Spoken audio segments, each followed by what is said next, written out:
Sandra?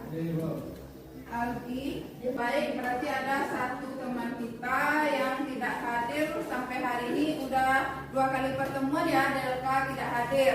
Nah, itu tolong dibantu tanyakan bagaimana kabarnya. Karena oke, untuk hari ini apa sudah siap untuk pembelajaran?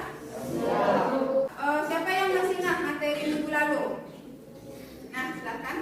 Zat adiktif. Nah, iya.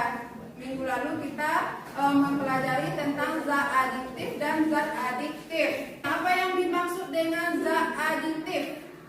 Ya, silakan. Zat adiktif adalah zat segala ditambahkan dalam makanan dan minuman dalam jumlah tertentu yang bertujuan untuk menambah cita rasa, mempercantik atau memperindah, menjaga agar tahan lama dan meningkatkan kualitas makanan atau minuman. Iya, jadi zat adiktif itu adalah zat yang sengaja ditambahkan ke dalam makanan atau minuman dengan kadar tertentu yang bertujuan untuk menambah cita rasa, memperindah atau mempercantik makanan atau minuman, kemudian menjaga agar makanan tahan lama, kemudian juga untuk meningkatkan kualitas dari makanan atau minuman tersebut.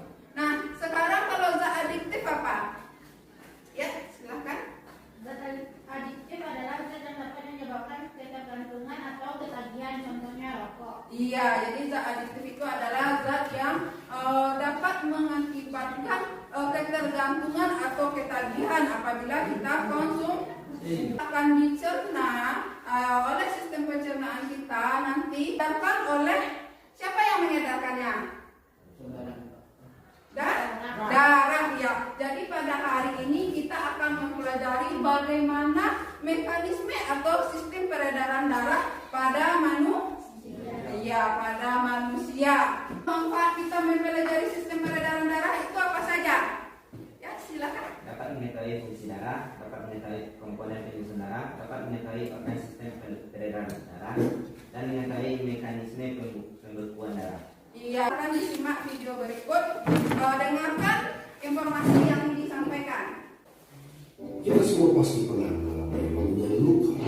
Tapi apakah kalian merasakan bagaimana luka yang sebenarnya cepat? Kita nggak usah tinggalin sekarang atau beberapa berkas berupa kasih dan ups, tiba-tiba tangan kalian tersayat. Bagaimana cara tubuh kita mengatasi begitu banyak bakteri di sana? Nah, pernah mengalami peristiwa yang terjadi di video? Nah, kalau terjadi luka berdasarkan video yang ibu tampilkan itu kira-kira apa yang terjadi? Ya, silakan gantian ya.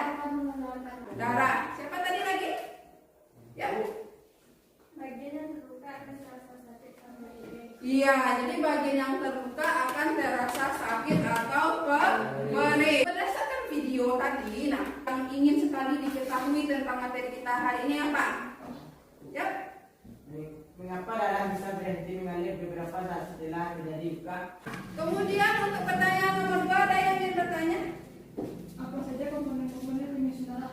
Iya. Ada lagi yang ingin bertanya? Bagaimana proses terjadinya pembekuan? Masih ada yang mau bertanya? Nah, kita akan merumuskan jawaban sementaranya. Fungsi darah bagi tubuh apa saja? Ada yang tahu? Untuk mengedarkan oksigen.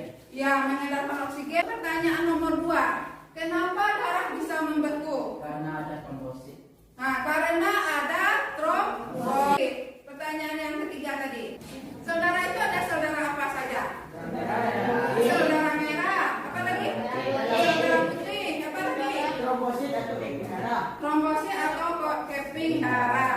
Nah, dan plasma darah.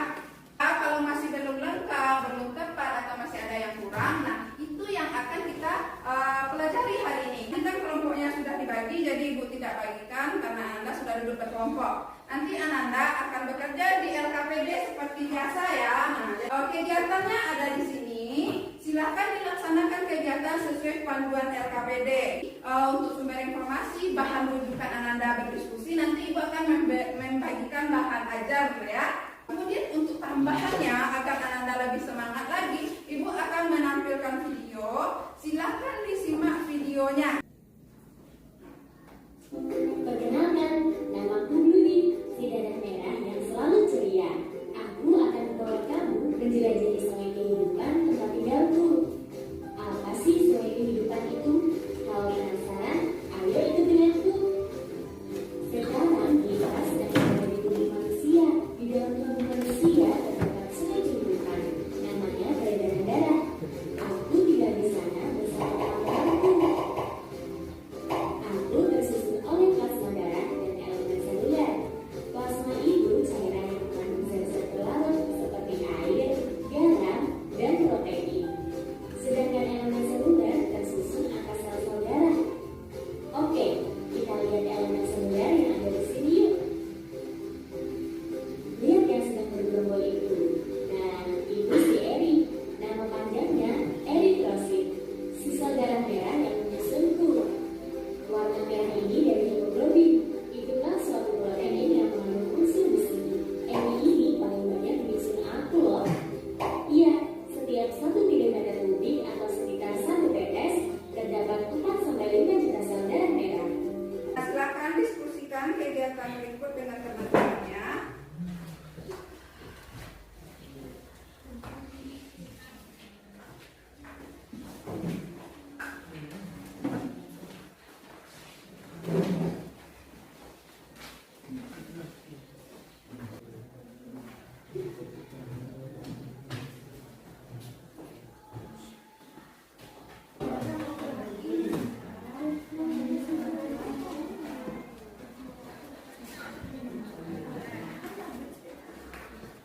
Nah, yang nggak aktif nggak ada tugas nilai. Nah,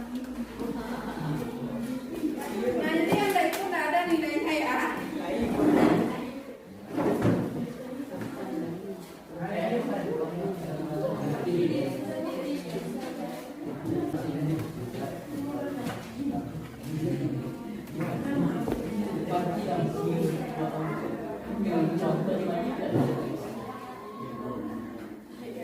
Nah, nanti kan ada pertanyaan-pertanyaannya. Silakan dijawab pertanyaan-pertanyaannya. Buat kesimpulan di bawah.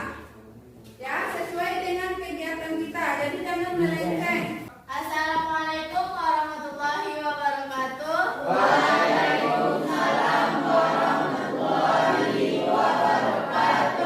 Dari kelompok 4 akan membacakan hasil diskusi kami yang akan dibacakan oleh Natasha. Kepada Natasha silakan. Darah merupakan jaringan yang terdiri dari bermacam-macam sel dan cairan. Darah memiliki banyak fungsi penting dalam setiap kegiatan yang dilakukan oleh tubuh manusia. Fungsi darah secara umum adalah alat pengangkut gas pernapasan, oksigen dan karbon dioksida, air, zat makanan, nutrisi dan hormon. 2. Mengangkut hormon yang disekresikan berbagai organ. Alat imunologi sebagai pertahanan tubuh dari mikroorganisme. Alat homeostatis mengatur suhu tubuh. Dari hasil diskusi kami tadi, apakah ada yang ditanyakan? Silakan. Fungsi vitamin K Apa fungsi vitamin K pada proses pembekuan darah? Yang lainnya, yang mau bertanya, ya. Siapa lagi ada yang mau bertanya? Silakan kelompok 4. Saya dari kelompok 4 ingin bertanya apa perbedaan sel darah putih, sel darah merah, dan kepingan darah? Baiklah, kami akan membacakan jawaban dari pertanyaan kelompok 3 yang akan dibacakan oleh Rabu. Baiklah, saya akan membacakan pertanyaan dari kelompok 3 yang bertanya fungsi vitamin K pada saat proses pembekuan darah. Fungsi vitamin K pada saat proses pembekuan darah adalah vitamin K berfungsi untuk memproduksi protein dan faktor pembekuan yang penting dalam darah.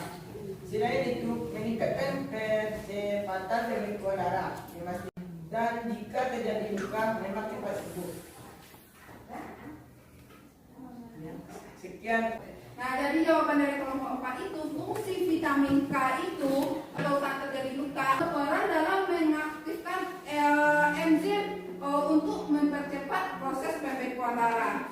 Nah, kemudian vitamin K ini dia juga mengantisipasi agar tubuh kita tidak mudah memar.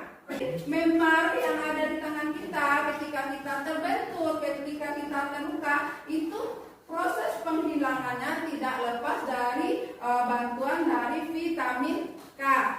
Paham? Ada yang mau ditanyakan lagi? Tidak? Nah, silakan berdiri.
Tapi sebelum kuis, simpulkan dulu hasil pembelajaran kita hari ini ya. Nah, kita simpulkan dari yang pertama, fungsi dari darah apa? Mengantarkan sari-sari makanan. Apa lagi? Melawan hubungan penyakit. Oke, kira-kira bisa dipahami? Nah, kalau bisa dipahami, silakan keluarkan kertas satu lembar, kita kuis. Langsung dijawab. Nomor 1, manakah dari pernyataan berikut yang bukan merupakan fungsi dari darah?